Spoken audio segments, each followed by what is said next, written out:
തന്റെ വ്യത്യസ്തമാർന്ന ശബ്ദമാധുര്യം കൊണ്ട് വലിയൊരു ആരാധക വൃന്ദം തന്നെ സൃഷ്ടിച്ച ഗായകനാണ് ഉദിത് നാരായണൻ എന്ന് പറയുന്നത്.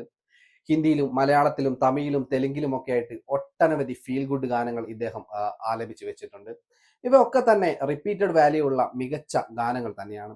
ഇപ്പൊ ഇത് കഴിഞ്ഞ ദിവസം ഉദിത് നാരായണനുമായിട്ട് ബന്ധപ്പെട്ടുള്ള ചില വിമർശനങ്ങളും അതുപോലെ തന്നെ വലിയ ചില ആരോപണങ്ങളുമായിട്ട് രംഗത്തെത്തിയിരിക്കുകയാണ് അദ്ദേഹത്തിന്റെ ആദ്യ ഭാര്യ രഞ്ജന എന്ന് പറയുന്നത്.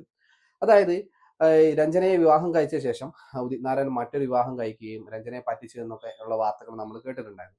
ഇപ്പം രഞ്ജന പുറത്തുവിടുന്ന ഒരു കാര്യം എന്ന് പറയുന്നത്, രഞ്ജനയുടെ സമ്മതമില്ലാതെ ഉദിത് നാരായണൻ അദ്ദേഹത്തെ ഒരു ആശുപത്രിയിൽ കൊണ്ടുപോയി ഗർഭപാത്രം നീക്കം ചെയ്യാൻ ശ്രമിച്ചിരുന്നു എന്നുള്ള ഒരു ഗുരുതരമായിട്ടുള്ള ഒരു ആരോപണവുമായിട്ടാണ് ഇപ്പം രഞ്ജന പുറത്തു വന്നിട്ടുള്ളത്.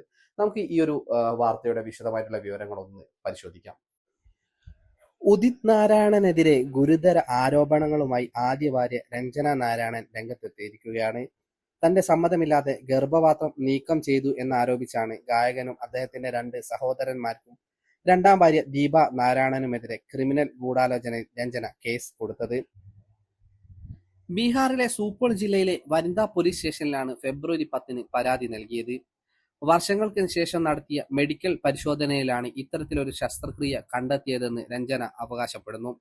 ഇതിന്റെ എല്ലാ റിപ്പോർട്ടുകളും കയ്യിലുണ്ടെന്നും അദ്ദേഹം വ്യക്തമാക്കുന്നു.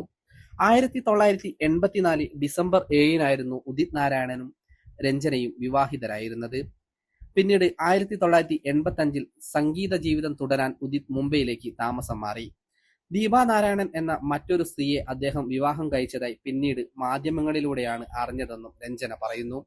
1996 വൈദ്യ ചികിത്സയുടെ മറവിൽ ഡൽഹിയിലേക്ക് ഒരു ആശുപത്രിയിലേക്ക് തന്നെ കൂട്ടിക്കൊണ്ടുപോവുകയും അവിടെ വെച്ച് തന്റെ അറിവോ സമ്മതമോ ഇല്ലാതെ ഗർഭപാത്രം നീക്കം ചെയ്തതുമെന്നാണ് പരാതിയിലെ ഏറ്റവും ഞെട്ടിപ്പിക്കുന്ന കാര്യം എന്ന് പറയുന്നത്.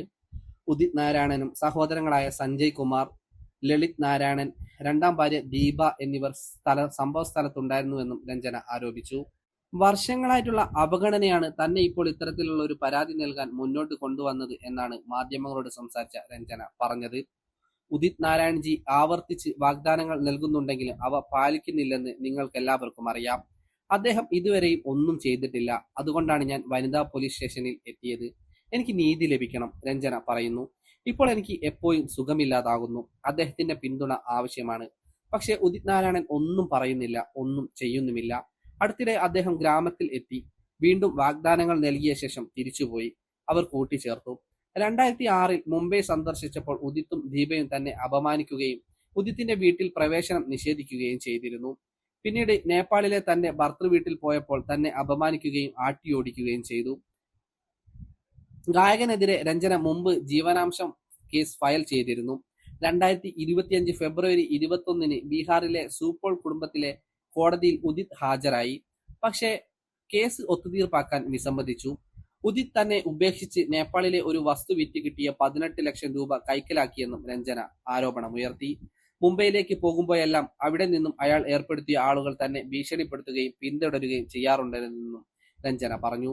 1984 മുതൽ തന്നെ വിവാഹം കഴിച്ചിട്ടും ഒരു ഭാര്യയായി അംഗീകരിക്കപ്പെട്ടിട്ടില്ലെന്നും തന്റെ അവകാശത്തിനും അന്തസ്സിനും വേണ്ടി മാത്രമാണ് താൻ പോരാടുന്നതെന്നും രഞ്ജന പറയുന്നു.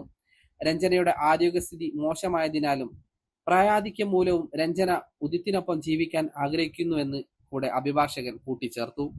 കോടതി ഇരുവർക്കുമിടയിൽ മധ്യസ്ഥത വഹിക്കാൻ ശ്രമിച്ചെങ്കിലും ഉദിത് അത് നിരസിക്കുകയായിരുന്നു. അവരെ തനിക്ക് സ്വീകരിക്കാൻ ഒക്കില്ല എന്ന് തന്നെയാണ് ഉദിത്തിന്റെ നിലപാട്.